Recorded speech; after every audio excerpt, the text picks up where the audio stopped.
कंस के वध के पीछे थे उसके कितने जन्मों के कर्म। तो आइए जानते हैं इस कहानी के माध्यम से। कृष्ण और कंस की कथा तो हर कोई जानता है, लेकिन कंस से जुड़ी कुछ रोचक और महत्वपूर्ण बातें यहाँ बताई जा रही हैं, जो कि शायद ही किसी को पता हो। धर्म ग्रंथों के अनुसार 3 नवंबर को कंस वध दिवस है।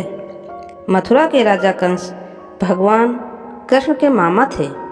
कंस ने अपने पिता उग्रसेन को गद्दी से हटाकर मथुरा पर जबरन कब्जा कर लिया था।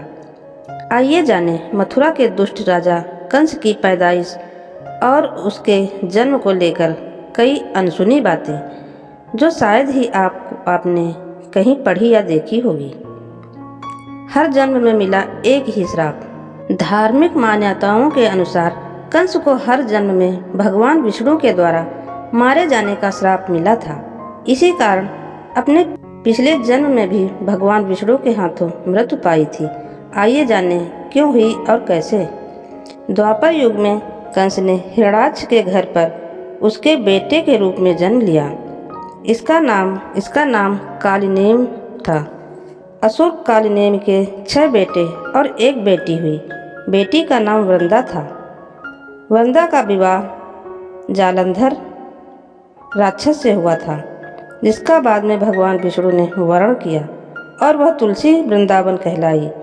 कालिनेम बहुत दुष्ट था। स्कंद पुराण की कथा के अनुसार उसने दैत्यों की सेना के साथ देवताओं पर आक्रमण कर दिया था, ताकि वह अमृत कलश को देवताओं से छीन सके। इस पर क्रोधित होकर भगवान विष्णु ने उसका अंत कर दिया।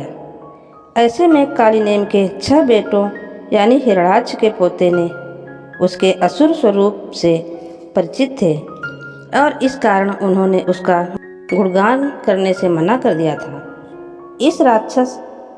इस कारण इन सभी को हिरणाक्ष ने श्राप दिया था कि वे पातालवासी हो गए। मगर कालिनेम के पुत्रों ने बहुत पुण्य कर्म किए थे, जिसके प्रभाव से उन पर इस श्राप का अलग प्रभाव पड़ा। हिरणाक्ष से था सीधा संबंध। हिरणाक्ष ने देवी पृथ्वी को बहुत परेशान किया था, जिसके कारण भगवान विष्णु ने वराह अवतार लेकर हिरणाक्ष को पानी में डुबोकर मार डाला। इसके बाद कालिनेम ने राजा उग्रसेन और उनकी पत्नी पद्मावती के घर में कंस के रूप में जन्म लिया। कंस के इतने उत्पाती और दुष्ट होने के पीछे एक और कारण बताया जाता है। पद्म पुराण की एक कथा के अनुसार द्रामिल नाम के एक मायावी गंधर्व ने उग्रसेन का रूप बनाकर छल से पद्मावती को गर्भवती कर दिया। इस कथा के अनुसार कंस इसी राक्षस द्रामिल और पद्मावती का पुत्र था। इस वजह से अपने पुत्र कंस से उन्हें कोई प्रेम नहीं था। इस कथा में यह भी कहा गया है कि स्वयं कंस की मां ने उसे श्राप दिया था कि उन्हीं के परिवार का कोई बालक उसकी मृत्यु का कारण बनेगा।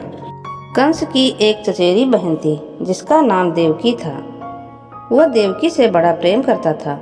देवकी की शादी पर एक भविष्यवाणी हुई कि कंस को देवकी का ही पुत्र मारेगा। भविष्यवाणी सुनकर कंस ने देवकी और उसके पति वासुदेव को कैद कर लिया और देवकी को जो भी संतान हुई उसे एक एक कर मार डाला। ये कालिनेम के ही पुत्र थे। उनके 6 पुत्रों ने ही यहाँ पर देवकी की कोख से जन्म लिया था। कथा के अनुसार दरअसल कालिनेम के इन पुत्रों के जन्म पर यह भी श्राप था कि उनकी मृत्यु स्वयं कालिनेम के हाथों से ही होगी और इसी कारण इस जन्म में कंस ने देवकी की कोख से जन्म ले रहे थे अपने ही पुराने पुत्रों को मार डाला। पापों का भार यूं चढ़ा कंस पर। इस प्रकार कंस पर पापों का भार चढ़ता ही गया।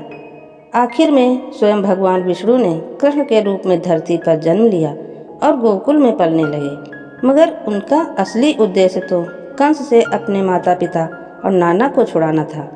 कंस द्वारा बहुत ढूंढने के बाद जब भगवान कृष्ण मिले तो उन्होंने भगवान कृष्ण को द्वंद्व युद्ध के लिए मथुरा बुलाया। भगवान कृष्ण ने कंस की इस चुनौती को स्वीकार कर बलराम के साथ मथुरा रवाना हो गए। भगवान कृष्ण को मरवाने के लिए कंस ने उनके रास्ते में एक पागल हाथी छोड़ दिया था, लेकिन कृष्ण ने उस हाथी को हरा दिया और मथुरा पहुँचे। इसके बाद कंस ने उन्हें अपने 2 सबसे अच्छे पहलवान मुष्टिका और चाणूर को हराकर दिखाने को कहा। तब दोनों भाई कृष्ण और बलराम ने इन्हें भी हरा दिया। इसके बाद भगवान कृष्ण ने कंस से उनकी तलवार छीनकर उनका सर कलम कर दिया तथा अपने प्रियजनों को कारागार से मुक्त कराया। इस प्रकार कंस को भी भगवान विष्णु के हाथों से मरने का मौका मिला, जिसके कारण उसके इस जन्म के भी सभी पाप धुल गए। वीडियो अंत तक सुनने के लिए आपको दिल से धन्यवाद। अगर वीडियो पसंद आए तो वीडियो को लाइक करें और हमारे चैनल को सब्सक्राइब करें।